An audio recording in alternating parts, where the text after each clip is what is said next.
नमस्ते स्टूडेंट, कैसे हैं आप लोग। आपका स्वागत है हमारे यूट्यूब चैनल और इंग्लिश में। आज हम लोग क्लास 10th की यूपी बोर्ड की डेट शीट के बारे में जानेंगे कि यूपी बोर्ड अपने एग्ज़ाम कब से करा रहा है।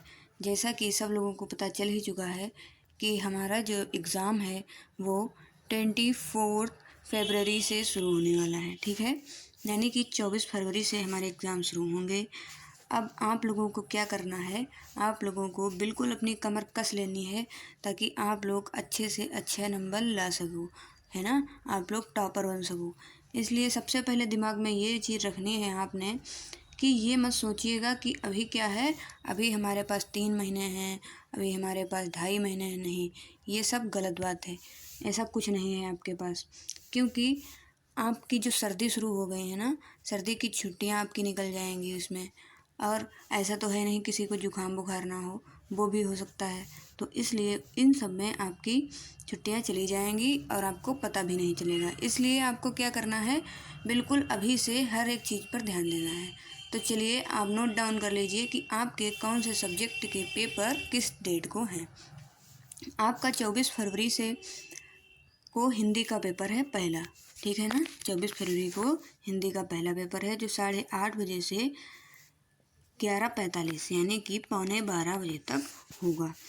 अब आपने क्या करना है, ये नहीं कि 8:30 बजे से पेपर है तो आपको 8:30 बजे ही जाना है। नहीं, हमें 1 घंटे पहले जाना होता है ना।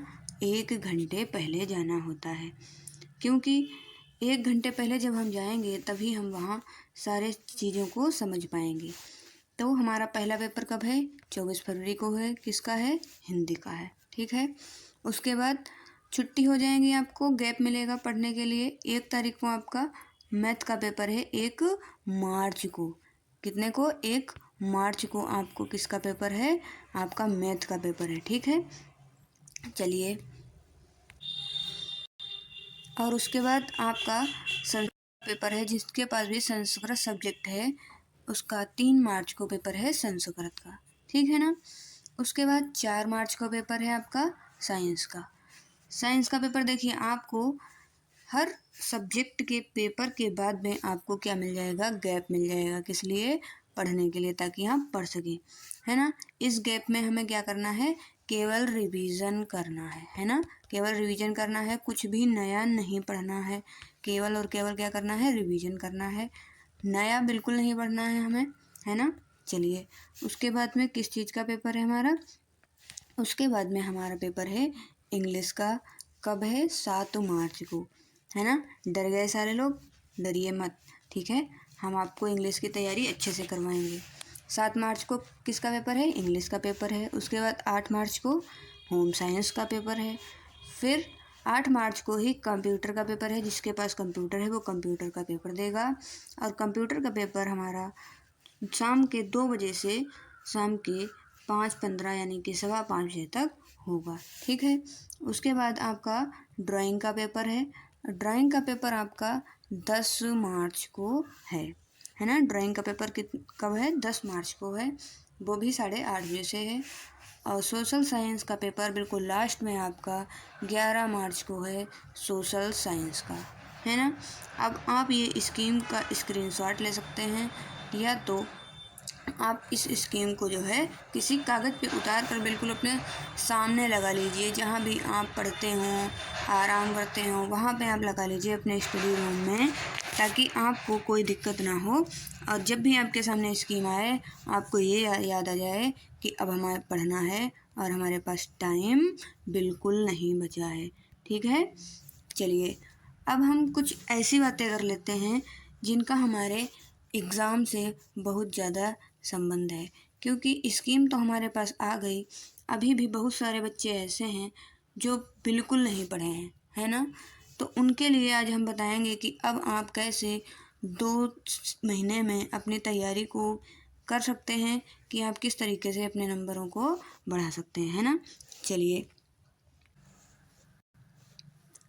आपको भी पता है और सबको पता है, यानी कि मुझे भी पता है और सबसे ज़्यादा तो आपको पता है कि आप कहाँ तक पहुँचे हैं। आपने अप्रैल से लेकर नवंबर तक, अप्रैल से लेकर नवंबर तक आपने क्या किया है, अपने टाइम को बर्बाद किया है। आप बैठे बैठे क्या कर रहे थे, अपने टाइम को सोशल मीडिया पर बर्बाद कर रहे थे, है ना। और ये सोशल मीडिया आपके टाइम को बिल्कुल खा गई। अब आप क्या करेंगे, अब आप सोच रहे हैं कि 2 महीने बचे हैं, कैसे पढ़ें। अगर आप अब भी नहीं जागे, अब भी नहीं अगर आपने ध्यान दिया, अगर अब भी आपने स्टडी नहीं की, तो आप कुछ नहीं कर पाएंगे, है ना। इसलिए अब आपको अपने टाइम को क्या करना होगा, यूटिलाइज़ करना होगा, आपको पढ़ना होगा। आपने अपना बहुत सारा समय क्या कर दिया, बर्बाद कर दिया। किस चीज़ में आपने बर्बाद किया, आपने सोशल मीडिया में बर्बाद किया, आपने टीवी देखने में बर्बाद किया, आपने दोस्तों के साथ बर्बाद किया, है ना। आप स्कूल में मस्ती करते रहे। आप यही सोच रहे होंगे कि आप अप्रैल से डेली स्कूल जाते हैं, डेली आप कोचिंग जाते हैं, और फिर भी आपका सिलेबस तैयार नहीं है। क्यों? क्योंकि आप स्कूल तो डेली जाते हैं, आप कोचिंग भी डेली जाते हैं, लेकिन आपने अभी तक क्या किया, आपने घर आकर बिल्कुल भी पढ़ाई नहीं की। हम जब तक अपनी चीज़ों की प्रैक्टिस नहीं करेंगे, है ना, जब तक हम चीज़ों की प्रैक्टिस नहीं करेंगे तब तक हम कुछ नहीं कर सकते, ठीक है ना। तो चीज़ों की प्रैक्टिस करना बहुत ज़रूरी है। और आप ये भी ध्यान रखिए कि जब भी आप पढ़ने बैठें तो बिल्कुल शांत माहौल में बैठें, ताकि आप ज़्यादा से ज़्यादा चीज़ों को कैप्चर कर सकें। ऐसा क्यों होता है कि कभी कभी हम 1-1 घंटे पढ़ लेते हैं, फिर भी हमें एक छोटा सा क्वेश्चन तक याद नहीं होता, और वही 10 मिनट में वही कोई दूसरा बच्चा उस क्वेश्चन को याद कर लेता है। ऐसा क्यों होता है? क्योंकि आपके अंदर कंसंट्रेशन की कमी है ना। आप कंसंट्रेट नहीं हैं, इसलिए आप चीज़ों को जल्दी याद नहीं कर पाते हैं, ठीक है। अब आपके ऊपर क्या होगा, अब आपके ऊपर पढ़ाई का बोझ बढ़ेगा, है ना। आप बोझिल महसूस करेंगे कि अब हम इतना सारा कोर्स कैसे कंप्लीट करें, और आपको सर दर्द होगा, है ना।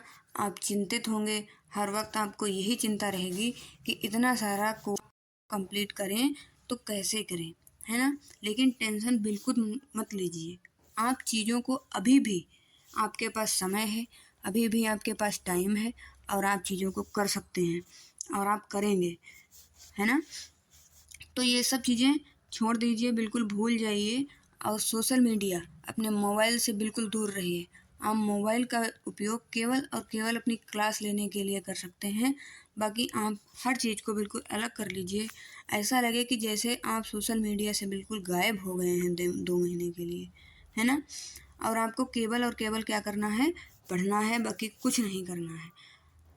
और आपको ज़्यादा से ज़्यादा आपको क्या करना है, अपनी बुक्स से पढ़ना है। किससे पढ़ना है?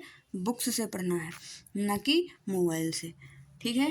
क्योंकि जब आप बुक्स से पढ़ते हैं तो आप चीज़ों को रिलेट कर पाते हैं, लेकिन जब आप मोबाइल से पढ़ते हैं तो आपका ध्यान वीडियोस पर ज़्यादा लगा रहता है और चीज़ों को समझने पर कम लगा रहता है। इसलिए हम कह रहे हैं कि आप जो है चीज़ों को अच्छे से समझिए। एक बिल्कुल आप शांत माहौल में, बिल्कुल जहाँ पे शांति हो वहाँ पर आप बैठें।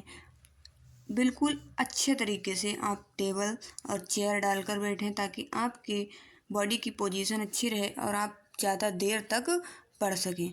थोड़ी थोड़ी ही देर में आपके शरीर में दिक्कत ना हो, और आप बिल्कुल शांति से अपने नोट्स बनाएं, उन्हें पढ़ें, ठीक है। और ज़्यादा से ज़्यादा क्या करें, रिवीजन करें, है ना। ज़्यादा से ज़्यादा आपको क्या करना है, रिवीजन करना है, ठीक है। तो ये बात आप बिल्कुल ध्यान में रखें। कोई ये ज़रूरी नहीं है कि आप जो है घर में ही पढ़ें। आप घर के बाहर अपने गार्डन में पढ़ सकते हैं, है ना। जहाँ पर भी आपको शांति मिले, जहाँ पर भी आपको लगे कि आप बिल्कुल और आप आराम से पढ़ सकते हैं, आप वहाँ पे पढ़ना शुरू कर दीजिए। आप ये मत सोचिए कि नहीं मुझे घर में ही पढ़ना है या मुझे कहीं लाइब्रेरी में पढ़ना है। नहीं, आपको जहाँ भी टाइम मिले, आपको जहाँ भी मौका मिले, आप वहाँ पढ़ना शुरू कर दीजिए, ठीक है। क्योंकि अब टाइम बहुत कम रह गया है, टाइम हमारे पास बहुत कम है और पढ़ना बहुत ज़्यादा है।